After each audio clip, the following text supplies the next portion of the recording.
Welcome to the first lesson of the course. In this lesson, we will be learning about importance of vocabulary in filmmaking. In order to be treated as a professional in the industry, you need to communicate with fellow filmmakers with right usage of terminologies for any particular task. Throughout this course, you will learn many such terms. But this lesson is to bring your attention towards importance of having a strong vocabulary in filmmaking. Let's start with three words that we use randomly, whether one is a filmmaker or not. Film, cinema and movie. Pause the video and try to write down the difference between these words, film, cinema and movie. The word movie is derived from moving pictures. This is an American habit to shorten nouns. Movie is always a feature-length film, which is put on theaters or cinema halls. It's an event which is announced on a prior basis. It is like a product to be released. Mostly all over the world it is released on a Friday. As weekends around the most of the world are non-working days, so filmmakers, film enthusiasts, film journalists and film students like you go and catch the movie on the first day, Friday, and these people tell rest of the world about the movie, whether they should spend their money on it or not. Then on weekends people decide to go for a particular movie. The primary purpose of a movie is to do business.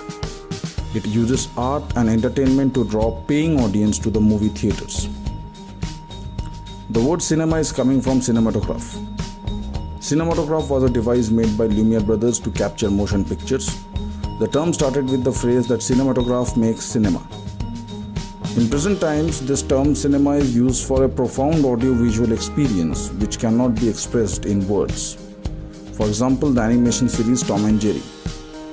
There is no one in the planet who cannot understand and enjoy Tom and Jerry, and there is no one in the planet who can exactly explain frame by frame Tom and Jerry in words.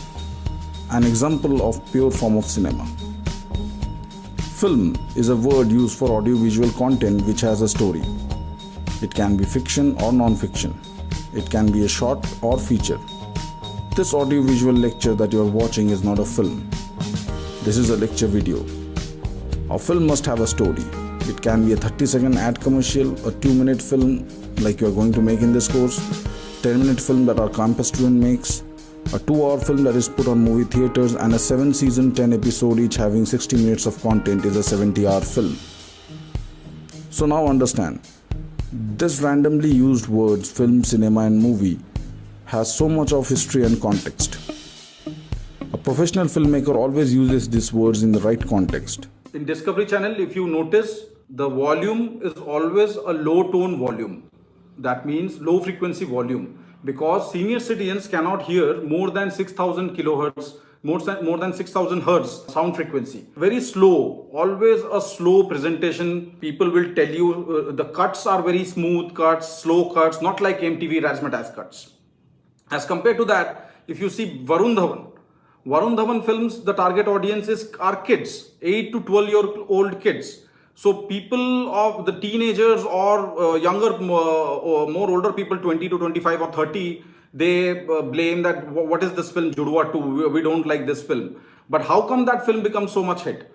Because the film is made for kids, 8 to 12-year-old kids. Varun Dhawan is the star of that category. The story is told, the music is selected, everything is done to that particular audience. Salman Khan films, teenagers are the audience of the Salman Khan films. Saas Bahu serials, 25 plus females are the audience of the Saas Bahu serials. So each and every content that is being made, already the target audience has to be thought about. Without thinking a target audience, you cannot produce your art, you cannot go with your technique. Suppose you get an ad film for an hospital. Will you put dubstep or house or electronic music into that hospital's ad? No. You will put a different kind of music, some soothing, some low exciting music, but maybe no music, right? So this is what treatment, how you treat based on the target audience that you have. First thing is, what is this filmmaking? So filmmaking is a craft, a combination of art, technique and commerce. A filmmaker, an editor, always together he or she has to work with all these three aspects of life. And this is not a very special condition also. There are many professions which combine art, technique and commerce. For example, carpenter. For example, a carpenter, they work along with this craft mentality that they combine. At the same time, they have this aesthetic sense, the artistic sense, they have this technical ability, and they understand where this table will be sold. This pot will be used for putting water, this pot will be used for putting a plant, and so on. Okay, filmmaking is a craft. We understand that first thing we need to understand about vocabularies. Okay, now the next question comes before we get into another topic. Next question comes that why filmmaking? Why do we need to make films? So I already mentioned that we all are storytellers. Films are medium. Film is just a medium. Video is just a medium. By the way, film, cinema and movie, and if you talk about video, video, it is the combination of visual and audio. So this language, if you understand which visual to put in what audio, you understand video production, you understand filmmaking. It is a universal medium. What do we understand by universal medium? What do we understand by universal medium? That everyone in the universe, whoever has eyes and ears, can understand this language, universal language. So that means even animals have eyes and ears. Why do animals do not watch our films? Why do animals do not watch our videos? Because of two reasons. Reason number one is the screen is not suitable to their eyes. The flat screen is not suitable to their eyes. Many animals like cows, elephants, they have this panoramic vision. So they watch this whole 180-degree thing, right? Our eyes are flat, human eyes are flat. We are flat-eyed creatures, we need flat screens. Also, the eyes of animals have different color gamuts. Cows watch in monochrome, just one color. We humans watch in three colors, RBG. We have three color gamuts. We can watch 10,000 different colors. Our locus spectrum is 10,000, but the main color gamut is RBG. Peacock has 6 color gamuts. So the colors that you're watching right now in your room in this video, Peacock can come and see more colors than you and me. We are not able to watch all the colors that is there present in this surrounding. So whatever video we create, we think that this is going a red tone, this is warm tone, this is cool tone. But the animals can see many other colors. They have a different visual sense. They have a visual different eyes than us. So this is the first reason, that the screen is not according to their eyes, and also the color gamuts are not according to their eyes. The second reason is the content. As I said, the story is the flow of events with an emotional impact. So the watcher, the viewer, has to have an emotional impact while watching it. Otherwise, he or she will not consider it as a story.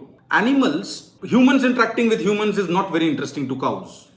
Okay, humans, we have to make content which is interesting to them. So once you make a screen according to their eyes and content interesting to them, even animals will sit and you can communicate with animals. So this is a universal language. Now, let us come back to our main topic. This was just to make you understand, give you a perspective about what we are talking about in filmmaking. Now, universal language, each and every, irrespective of language, irrespective of culture, they can understand your audio visual, and people understand because this is a different kind of language. So we use this language in order to communicate stories. This we should not forget. However technical challenge, whatever technical things we are doing, whatever business idea we are doing, the business will not happen, the technique will have no meaning. Otherwise, if we are not understanding this concept that we are storytellers and film is used to communicate in a language, an audiovisual language, to tell our stories. This is the basic introduction of filmmaking. This I wanted you guys to know about, that what we are doing and why we are doing. So if we see films, there are many criticism about films and filmmaking. For example, wastage of time. Very interesting thing is that it reduces intellect. Many older parents and many current parents also mention that your intellect will reduce if you watch too much TV. They are not totally wrong also. Let me explain you how. And because the way this right now in this course, you need to think like a filmmaker, you need to think like a video production guy. So this introductory class will help you in getting into that point. In order to explain this point, let us take as an example. Suppose this is like before pandemic, imagine a scenario where you are taking your motorbike or your car to the theater. All the cities of India are traffic loaded. So in this traffic, you go and you park the car, you pay the price of the parking price, you go into the theater, you buy overpriced samosa and water, and you watch the film. Not much great film, but you want to consume it. You watch the film, then again you come back. Why in OTT platforms you are putting money, you are taking up your time which you could have done some other thing, and you are watching that film. Everyone, not just you, a filmmaking student or a filmmaking enthusiast, but each and everyone is doing it. Why? Answer I've already given. Human being think in stories, human being communicate in stories, human being live in stories. Without stories we cannot live, we cannot communicate with people. Our mode of communication is stories. We do not think in bullet points, we do not talk in bullet points. And stories, consumption of stories is as important as food, air, water and sleep. They pass through us but leaving behind an essence. So story, when a story is audiovisual story is going on the screen and your audience is watching, your primary task, I will come to the laws in the next part, but the filmmaker's primary task is to totally engage the audience into the film. Okay, that is the primary task. In order to do this, to totally engage the audience into the film, filmmaker uses various techniques that you will learn in this course about color, about sound. But what is happening in the end result? It is giving the same result as if you are playing a video game or you are into some kind of an illusioned environment. Okay, that is why parents are right when they say that young children should not be too much exposed to TV, because it restricts imagination. It is true. You as a film editor, as a filmmaker, it is your responsibility that for that period of time, you are making a 5-minute video, you are making a 10-minute video, you are making a 1-hour film. It is your responsibility that in that period of time, the audience, the viewer will not see here or there, will not go to the mobile phone, will not ask anyone else what is happening in the film. He will be totally immersed in your content. And if it doesn't happen, you as a content creator has failed. So a successful content creator, a good content creator will engage the audience totally into the video, totally into the content. And as a result, the viewer will lose imagination. Try to understand, it might sound negative, but this is what we are doing. They want to lose imagination. Sometimes we put imagination into their heads. That is why the job that we are doing is also very important, and we need to understand. People are watching it to consume stories. They are paying you money so that they can forget about everything else and get into the story, get into this world that you are creating. They themselves want to lose their imagination. So this was my point, that film is a universal. What it does to the audience, it communicates stories. It totally captures the attention of the audience, attention of the viewers, and it creates a story. But what it doesn't do is that it doesn't change society. This is a aesthetic topic, but I'll just touch for 1 minute, and I will not, from next class onwards, I will not talk about any aesthetical topics. I will focus on technical aspect, but this is very important to understand. People who think that they are going to change the world by making a video, by editing a video, it is not going to happen. These many no smoking ads, these many save water ads, and no one saves water, no one stops smoking. You yourself have not changed yourself drastically after watching a film. Having said that, it affects people, it changes in a certain extent, but not that level that a filmmaker, when he or she is making the film, they expect. It doesn't happen on that level. I watch your film, I will go back to my house, I have my own understanding about the subject that you have shown, I have read about many other things about it, about that thing, and 2-3 days later I will form my own opinion. Yes, your film has helped, but you have not changed my attitude. My age, my experience might be very different from you. You have gathered all the information, you have put up a story, and I might get affected from it, but I'm not going to change. So you are not an NGO activist. You are not here to change the world. You are here to emotionally impact the audience. That's it. Through your editing, you need to establish an emotion. You need to capture the audience with that emotion, and you need to express your story. That is your work. After that, if the audience has sat into your film from start to finish, if he has seen all the materials, all the things that you have to say, you are successful. Whether they change or not, that is not your job. So if you are making a corporate video for a client, your task is that everyone watches the whole video. And in the end, the call to action, the branding logo and everything, now how they convert it is their marketing department's job. It is not your job. Your job is to make them watch, emotionally captivate and watch the whole video. Laws of editing. I was talking that there are rules and there are laws. So rule, suppose my class is happening and I am saying that everyone sits wearing a white shirt in my class. This is a rule in my class, I declare. So you might wear a black shirt, you might wear a red shirt and come to the class. So I might penalize you by asking for some penalty money or throwing you out of the class. But you can break the rule. You have wore a black shirt. Now law, you cannot even break a law. For example, you say that now I will photosynthesize. I will take in carbon dioxide and I will leave oxygen from my lungs. This is not going to happen. This is the law of respiration cannot be broken. You have to intake oxygen and you have to take out carbon dioxide. So the laws cannot be broken. Rules can be broken. Law number 1 of editing. This PPT slide I will give. If you want to write down, it will help your memory. If you're writing down on a pen and a paper, it will help your memory because listening and reading is fine. But if you are jotting it down with your own hands, this will be a good exercise.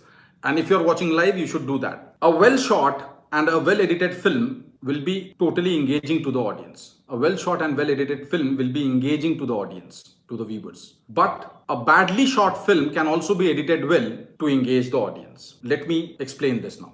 A well shot and well edited film will engage the audience completely. A badly shot film can also be edited well in order to engage the audience. This is a law for editors. Now, these 3 laws that I am going to explain you are going to tell you about the personality of a video editor. I'm not going to tell you that you need to be humble or you need to be hardworking or you need to be this or that. I'm going to tell you the laws. According to that, you develop your editing personality. So law number 1 is a well shot and well edited film will engage the audience completely. A badly shot film can also be edited well in order to engage the audience. Badly shot means bad camera work, bad direction, bad acting. If you do good camera work, do good acting, do good direction, and you edit it well, it will be totally engaging to the audience. As we have said, that it will totally grasping to the audience. But a badly shot film can also be edited well. You as an editor cannot say that, this camera work is so bad, this direction is so bad, what can I do? Even acting, you can ruin the acting, you can better the acting. Okay, you will understand when we come to the fiction class later in the last week of the thing, we will see how a bad acting can be converted into savable phrase. So an editor can salvage, editor has the power to change the story, editor has the power to shape the story and have to edit it well. A badly shot film can also be edited well in order to engage the audience. So I'll repeat the law number 1. A well shot and well edited film will engage the audience completely. A badly shot film can also be edited well in order to engage the audience. Now this law gives us 2 lessons. Lesson number 1 of law number 1, that the primary task of a filmmaker is to engage an audience. Whatever you do, your primary task is not to pamper the director. Your primary task is not to create an artistic thing, very razzmatazz cuts and showing off your editing skills. Your primary task is to engage the audience. Audience must not know that this film is edited. Audience must not know that this film is shot. Audience should think that he is Raj Malhotra, he is not Shah Rukh Khan. First lesson of law number 1 is that the primary task of a video editor, the primary task of a film editor is to engage the audience. This law gives us a second lesson also. The law, a well shot and well edited film will engage the audience completely. A badly shot film can also be edited well in order to engage the audience. This is the law. This cannot be broken. When you start editing, you will understand this. And there is a second lesson from this law. Whatever goes wrong in the film, now listen carefully. Whatever goes wrong in the film, it is the editor's fault. It is the editor's fault. Bad acting, editor's fault. Bad direction, editor's fault. Bad camera work, editor's fault. You are the editor. You can remove shots. You can change the story. Why have you kept bad editing? Why have you kept bad camera work? Why have you kept all these bad parts in the film? It is your responsibility. Now, as I said, that you will understand the personality that is needed for an editor on your own. I am just telling you laws and the lessons. You understand what kind of personality you need to build as an editor. So the 2 lessons that are from the first law that we derived, the primary task of an editor is to engage the audience completely. And whatever goes wrong in the film, lesson number 2, it is the editor's fault. Law number 2, same given footage will be edited differently by two different editors. This is law number 2. This is again a law. If we give same footage to two different editors, the edit will be different. Two different cuts we are going to get. For example, suppose you are in a first floor. Shot number 1, floor 1. There's a person who is going out of the first floor. Shot number 2, there's a person who is going down the stairs. Shot number 3, the person goes into his car outside and goes away. 3-shot edit. I have done this edit. Now you come and you do shot number 1, he goes out. Shot number 2, he goes out the stairs. Shot number 3, he goes out. And now in the car we see a gun. I had edited out the gun. You show the gun. Now the third editor comes. He or she shows the gun in the first shot. In the second shot is going in the car, then he's going. Each of these 3 cuts are creating different kind of meanings. Same footage, different meanings. There's 2 examples I will give to make it understand. There's a filmmaker called Gus Van Sant, Good Will Hunting, Finding Forrester, if you have seen. He's a big filmmaker. Now in 1994, I think 50 or 40 years of Psycho, the great Alfred Hitchcock film, the commemoration, the 40-year completion of that film happened. Gus Van Sant, he said that I will make a homage, I will give a homage to Psycho, and I will make a frame by frame copy of the film, of the same film. And he made that. He made frame by frame copy of the film. I would ask you to go online later and see Psycho by Alfred Hitchcock and see Psycho, the same frame to frame copy by Gus Van Sant, and they look different. Even when a big filmmaker who knowingly goes to copy frame by frame, you cannot copy, it will be different. Okay, when we are saying that we are copying, we are talking about we are copying the story, not the frame by frame edit. The editor has to start from the very beginning. Okay, because the character is walking from here to here, the speed of walking can be different. So the cut will be coming at the different time. The shot increases or decreases and it reflects in the whole movie, whole film. So same given footage will be edited differently by two different editors. One more example I will give you. This is not directly a filmmaking example, but you will understand. Chimpanzees and humans, we share 97% of the same DNA. Same, exact DNA, not similar, same DNA. The coding, genetic coding inside us is same 97% of what a chimpanzee has. But the difference is when a human baby is born, you can see the skull is very soft. Okay, human baby takes more care than any other animal, but the skull is very soft. Okay, we have to protect that skull and we have to protect it for 2-3 years. Chimpanzees, they do not have this benefit. They are into the environment where the skull has to be hard from the beginning itself. Now, this small difference of hardening of the skull, human baby's brain can expand because of the soft skull. A chimpanzee baby's skull brain cannot expand that much because the skull is already hardened. Now this results in different kind of fingers, different kind of knees, and with exactly same 97% of DNA, two different creatures we see. Same footage, different films. This is a law. Same given footage will be edited differently by two different editors. Now this law also gives us 2 lessons. Lesson number 1 from law number 2. Law number 2 is same given footage will be edited differently by 2 different editors. Lesson number 1. There is no right or wrong editing. There is no right or wrong editing. Because we already know that 2 different editors will edit differently. So I edit the same thing, someone else edit the same thing. Why I am being paid more? Because mine is more emotionally impactful to that particular client or that particular producer. His or hers is not that emotionally impactful maybe, but it is not wrong. I cannot say that mine is right. You cannot say that you have done a correct editing. You can never say that you have done a correct editing. Or this has gone wrong. Someone is giving a review on your edit. No one can say that this is wrong that you have done. Okay, this is a different cut. This is a different cut. Okay, this might not be emotionally captivating. I am not very involved in your cut. In this, the other edit, it is more emotionally captivating. That might set and how fast you are with the software, how responsive you are to the director, and how well-mannered you are, whether we like to work with you or not. All these factors will result in higher salary or lower salary, or higher project price or lower project price. But your edit is not wrong or right also. There is no wrong or right in editing. This is the lesson number 1 of law number 2. That there is no correct or incorrect film editing. There is a second lesson from the same law. And that is a film. This is very interesting. Now I will ask you a question after this. So please listen carefully. A film is never complete. It is abundant. A film is, this lesson is coming from law number 2. Same given footage will be edited differently by two different editors.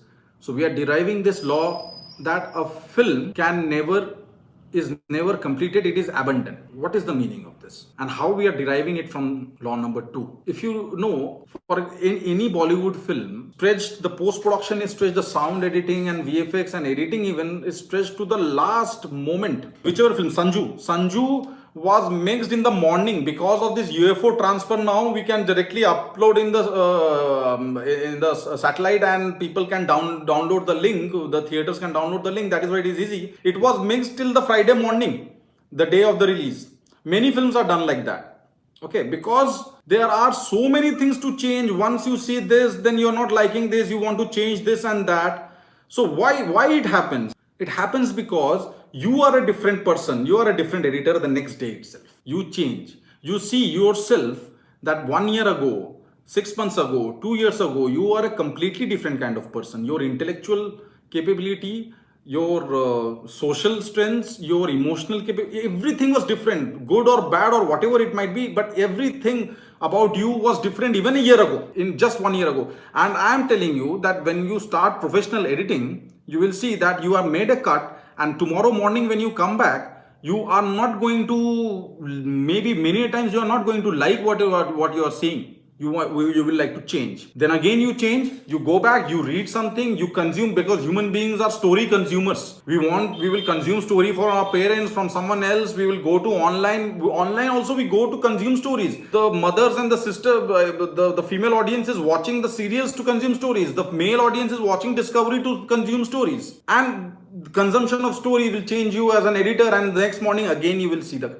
A film is abandoned because the screening date has arrived. The client is asking for the card. The release date has arrived. It is never complete. So never think that I have done a correct editing and this my film, no changes can be done to it. It can be bettered and it can be made different many a times. I am not telling you to be humble or anything. You understand what you have to do, but you cannot claim that I have done a perfect edit and my edit is complete. Till the time the client is not asking you work on the project, you will improve it somehow or the other. So I'll repeat this law. Same given footage will be edited differently by two different editors. And we derive two lessons from this law. Lesson number 1 is there is no correct or incorrect film editing. We cannot say that this edit is correct or that editing was incorrect. Also, the film is never complete. We cannot say that I have done the film. Something or other can be changed always. It is abandoned. We now stop working on it because the date has arrived. Third law. Two laws we have. This law you cannot break. You will realize when you are working. And this law, I am not telling you to break or something. I am telling you to understand the personality of a video editor. Do you think the editor should go to shoot or not?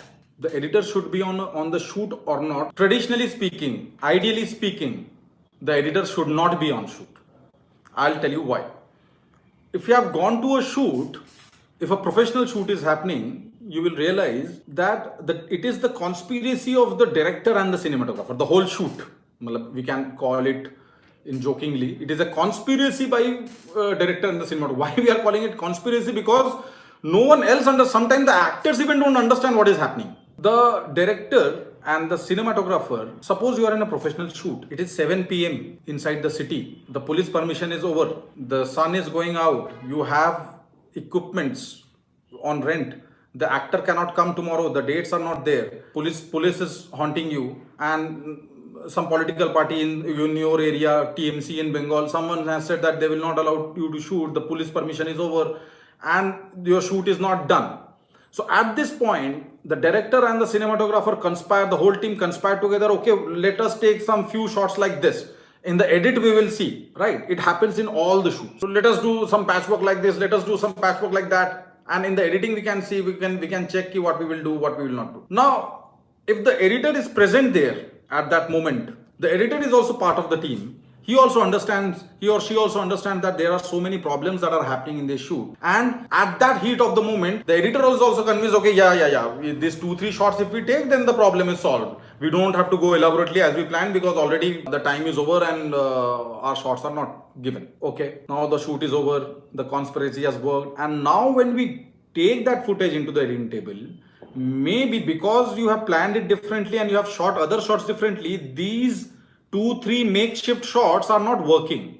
But now the editor who was in on the shoot, who has seen the shoot, who has conversed with the editor, with the director and the cinematographer, who has felt for the need that apart from this nothing else is possible, he or she will not hesitate to put that shot. But if the editor was not on the shoot, then he or she doesn't know that what problems happened in the shoot, and he or she doesn't understand. He doesn't need to know also. Our law states that the primary purpose of the editor is to engage the audience. You are responsible for the audience. You are not responsible for your team. So the footage that is coming, you will judge as if you are not going to keep any substandard thing. So you are going to tell the cinematographer and the director, sir, this conspiracy of yours is not working because you have planned it differently and it happened differently, and these 2-3 patch shots are not working over here. If you are in the shoot, it affects your brain. If you're not in the shoot, you can watch it as if an audience will watch. In different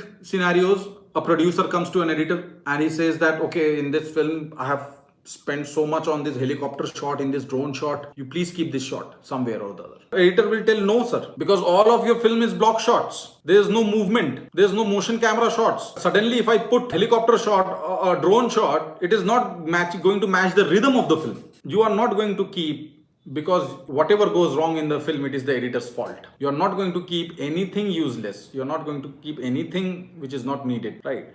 And not going to, even if you go to a shoot, no one listens to the editor. No one listens to the writer. Okay, in my shoot, I have thrown out a producer out of the shoot. A short film I was making and the producer was interfering and talking to the actors and doing this. I said that I will cancel the shoot if the producer doesn't go out of the room. That producer didn't work with me later on, but that's okay. So the director and the cinematographer listens to no one, not even the writer, not even the producer. So the editor will not going to discuss. The director should understand about the editor. It should happen before shoot, during the pre-production time. So the editor should sit with the director and the cinematographer and discuss the whole thing. But when the shots are coming, you should watch the shots as if you are an audience and then you decide what to do with it. So law number 3, the editor has to be brutal. Yes, he has to be brutal on the team. He has to be brutal on the footage. He has to be brutal on himself or herself. You cannot let a loose ball go away. You cannot get a loose shot in the film. You cannot have a single moment, a single second which is not engaging and which breaks the audience's illusion. If the illusion of the audience is broken, that imagination spree is broken, you have failed as an editor. Editor has to be brutal. So this completes the main 3 laws of film editing, video editing, which cannot be broken. Law number 1, a well shot and well edited film will engage the audience completely. A badly shot film can also be edited well in order to engage the audience. We derive 2 lessons from this law, that the primary task of an editor is to completely engage the audience, and lesson number 2 from this law is that whatever goes wrong in the film, it is the editor's fault. Law number 2 is same given footage will be edited differently by 2 different editors. This also we derive 2 lessons from this law, that there is no correct or incorrect film editing. And second lesson is that a film is never complete. You as an editor change every day. A film is never complete, it is abundant. And the last law and the most important law is that you have to be brutal on the material, you have to be brutal on the team, you have to be brutal on it. The editor must be brutal with the material, with the footage. What is the best software to edit videos or best software to edit film? I have a question. Which is the best car to drive? Which is the best camera? Which is the best motorcycle? Which is the best channel? Which is the best TV set? Which is the best mobile phone? It depends person to person. What you can say perfectly and scientifically that what car does. A car takes in petrol. You have to go, you have to put gears, you have to put ABC, accelerator, brake and clutch, and you run the car. Similarly, video editing softwares edit videos. All the cars are same. They function similarly. Some features here, some features there. Similarly, all the softwares are same. They edit videos. In fact, when we come to the editing part, I will tell you 7 buttons. 7 buttons. These 7 buttons are same in all softwares. They perform same functions. The shortcut, key shortcuts I am talking about. All the softwares have same functions, but the shortcuts are different. But these 7 buttons are same in all the softwares. And you can edit a feature film by knowing just these 7 buttons. Practicing the 7 buttons is more important than knowing the equalization or vectorscope and other things. So whenever you think about that, what video editing software is best, you have to think about yourself. What is your personality? Are you a Mac person? Are you a Windows person? Are you a magnetic timeline person? Are you a sequence person? All these things you will understand in this course. All these terminologies you will understand in this course. There is no one software which is perfect. There is no software which is bad. Any software. But yes, there are three classifications of software: professional, prosumer, and consumer. Consumer are like iMovie, or in mobile phones there are many video editing softwares. These are consumer softwares that anyone can download and just put patches into it. You can put a music also. There are automated editors in Facebook, in iPhones that they did. These are the basic consumer editing softwares. Second type of software is a prosumer software. This is the mixture of professional and consumer. EDS Pro is one. EDS is now used professionally by many wedding people also. There are many Panasonic, and there are many prosumer software. In this course, we will be talking about professional softwares: FCP, Adobe Premiere, Blackmagic. We will be using concepts which are needed in this professional software. Some of the concepts that we will be talking about here, if you go to a prosumer software, these functions will not be there in those prosumer softwares. So yes, like there is a sedan class car, there is a hatchback car, there is a sports SUV car. Similarly, consumer, prosumer, and professional softwares. Professional softwares are always used for mostly used for complete video editing, and they are on desktop. There are some versions of Adobe Premiere mobile phone, but they do not function as they function on desktop. Other softwares are there which can be used in mobile phones also. So I hope I have answered this question, that which software is best for editing. There is no one software which is best for editing. It is about you, your personality. So as a beginner, you try out all the softwares. These concepts, this course will give you confidence to try out all the softwares, and then you see according to your personality, which one you like most. I prefer FCP 10, but there are many people who hate this software FCP 10 and they like Adobe Premiere. There are many people who are turning up, and I think I will also turn up. Changing the system is hard, but I have changed many systems in my lifetime. I started with Sony Vegas, then I came to Adobe Premiere, now I am in FCP 10. So Blackmagic Resolve is coming up very strongly.